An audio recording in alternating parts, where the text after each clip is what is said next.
And I want to share 3 basic pillars that will empower you to fully connect with your true empath self, find the level of freedom to be you, and ultimately to find the self-confidence and the empowerment to set boundaries with narcissists and to honor yourself. Why does the empath need to think more like an artist? It's a tool that will liberate, empower, inspire, elevate the self, and definitely develop a level of self-confidence that maybe you haven't experienced.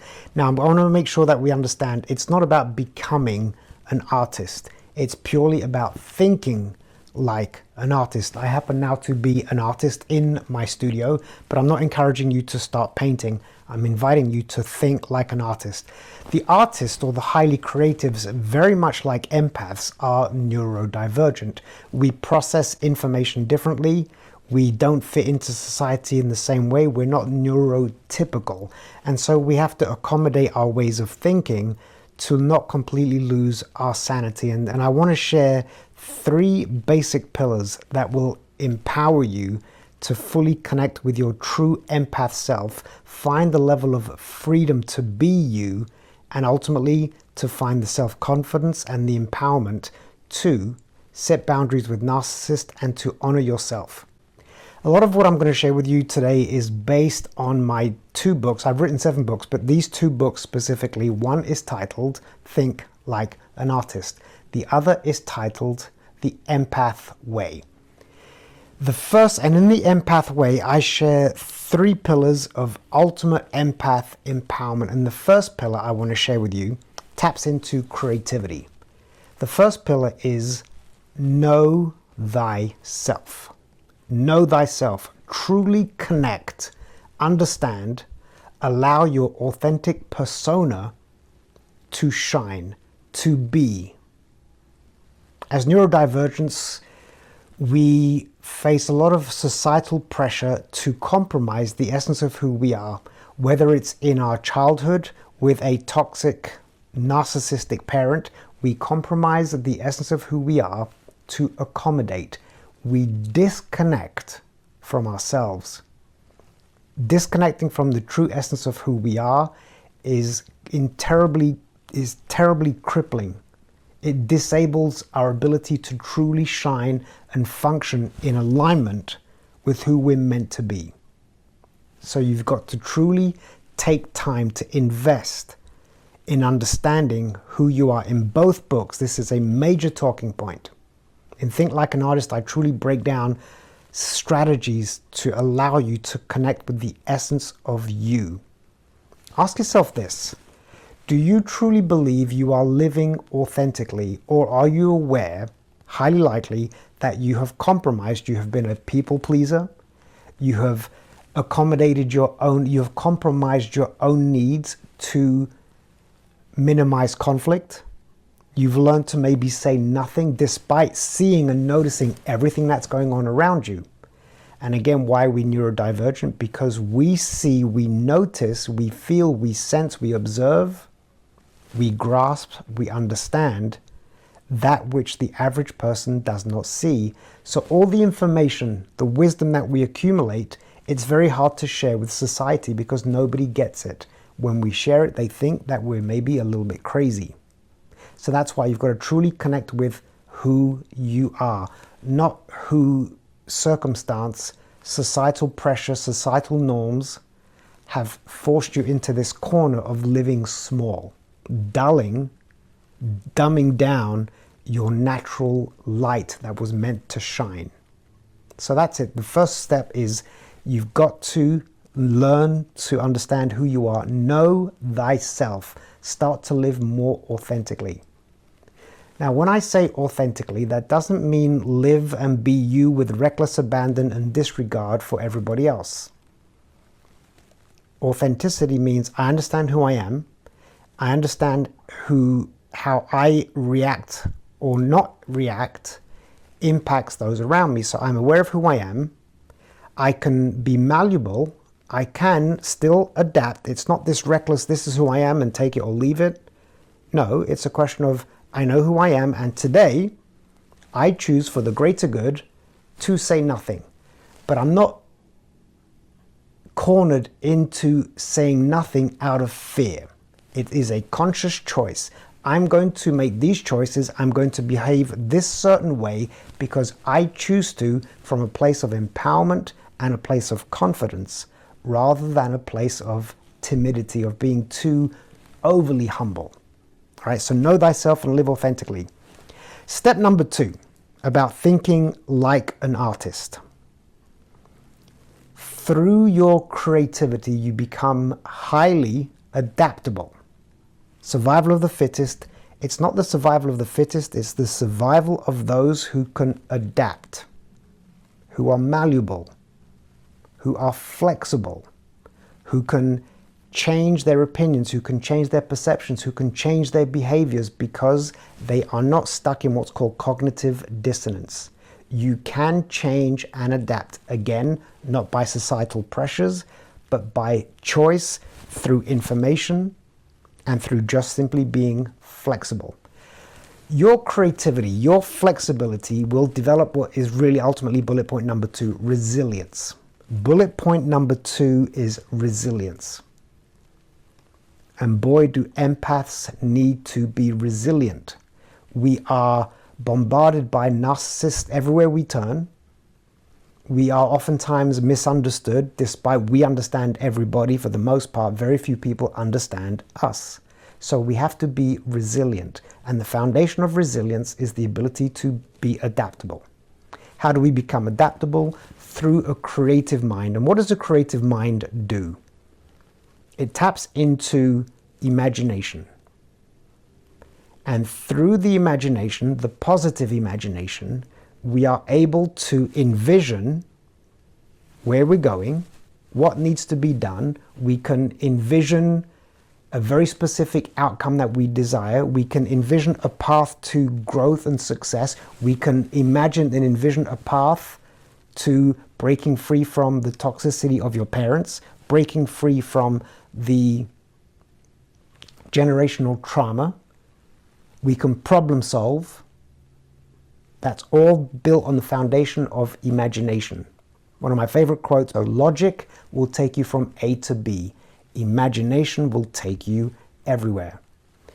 And a quick personal anecdote, imagination was one of the saving graces that I had that saved me from an incredibly toxic childhood, sexually abusive father, alcoholic mother, growing up in the English foster care system. My imagination gave me a sense of direction, that I knew that I could overcome this horrific situation, and I would envision and dream of better outcomes.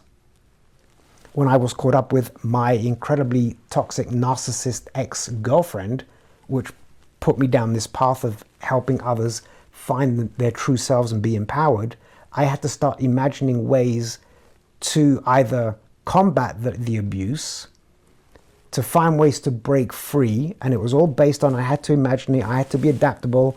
And when it comes to resilience, I've tried this doesn't work. I get creative, I find another option. That doesn't work, I find another option. But my creativity allows me to continually explore alternative paths. And when you have the confidence that you know through your imagination that you can find the answer, you can find the solution, your confidence will grow exponentially. Your resilience will grow. And that is such a powerful, powerful thing. So, know thyself. Develop your resilience through your imagination. Very quickly, on a spiritual level, tapping into the inner child now. That is the ultimate form of both 1 and 2. Your inner child is the ultimate form of your most authentic self before it was programmed to be a certain way, right? So that's number 1. Number 2, children are resilient to a level that adults become completely disconnected from. Children are filled with optimism, and on a scientific and spiritual level, an infant, a child's brain, through the ability to exist in a heightened, creative, imaginative world, constantly absorbing and learning new things, their brain functions in theta state. It is the ultimate highest form of the brain wave patterns, theta state.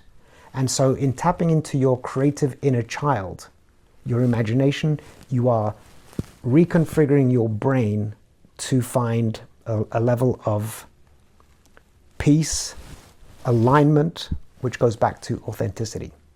And so then the last one about thinking like an artist. Now this one, here in my art studio, again, I'm not encouraging you or inviting you or suggesting that you need to pick up a paintbrush and start to paint, that you need to pick up a piano and learn how to play music. The objective is not to become an artist, it's purely to think like an artist. By the way, so far, let me know in the comments your opinion, your experience about tapping into your imagination, about when you do connect to your inner child. When are the times where you do feel most confident? How well do you know yourself? Take a moment and think about that. Let me know. How well do you know yourself? How imaginative are you? Could you be more imaginative? Could you be more creative? Would it help you become more resilient? So the final part, pillar number 3, and this is ultimately, you've gone through a life of being an empath, and we carry a lot of heaviness, a lot of burdens. We've absorbed everybody's toxicity. We see things that maybe we don't want to, and we absorb it. We feel energy, both positive and negative, but we absorb it. And over time, it can become very toxic and very heavy. So the last part, the healthiest part, or rather the part when we've reached a point that isn't no longer quite as healthy, thinking like an artist, and is an avenue to allow yourself to express. Right? You've now got to express your emotions. You now have got to turn that imagination into action. You've got to release this energy. It can be through meditation, but it's a question now of releasing. And the best way to release is some type of activity. And I'm going to contradict myself a little bit. I am now going to encourage you to do something creative. But the reason why I don't think that it's making you want to become an artist is that it's not about the quality or the value or the aesthetic worth. It's just about releasing and expressing. So let's say you got a canvas and some paint, and you just randomly threw it, and whatever emotions you are experiencing, you just release it without concern for the aesthetics. It's just a purge. It's an emotional purge. All that pent-up information, all that pent-up emotional distress, all that pent-up frustration, get it out of your system. For me, again, a little personal anecdote. When I chose to pursue the arts, I was a dancer, an actor, an acrobat in Cirque du Soleil. And when I stopped being an artist, because I pursued other avenues, I realized that I wasn't releasing my emotions, and I started getting more anxiety, and I didn't know why. And it was only years later that I tapped back into my art that I realized, this gives me the exhale that I had missed for about 10 years. The release is so crucial. And yes, there are other ways to release. It can be exercise, it can be going in nature, but the beauty of art is that you're releasing emotions, and there's a physical connection. It's cerebral, it's emotional, it's spiritual. It literally combines everything through creative, artistic expression. So I invite you and encourage you to think like an artist. Again, we are neurodivergent, and we have to find ways to allow ourselves to be neurodivergent and own it. It's truly about owning, understanding who you are, and then owning who you are. And not living in guilt and shame as to being different from the world, but simply understanding this is who I am, this is the path that I'm meant to follow. I want to live in alignment, I want to be confident, I don't want to live in guilt and shame. I want to overcome my demons, I want to have the self-confidence to place boundaries with the narcissist or with anybody else who dares disrespect me, because now I'm empowered. I have no issue putting people in their place to protect me, because until I truly know who I am, I don't fully know I don't know what I'm protecting. So consider, if you want to do a deeper dive into these topics, I do offer coaching. I'm a certified trauma coach. I'm a life coach. I can guide you. I can give you, basically I offer a 5-session package, and I can pretty much guarantee that in those 5 sessions you will transform. You will become a different person. You will feel empowered. So if that seems or sounds like something that aligns with you, you're ready to go down that path of being guided, connect with me. The links are either in my bio or in the description below. My name is Vital Germain. It's been an honor and a pleasure to share this time with you. And go out there, think like an artist, be free, be confident, find who you are.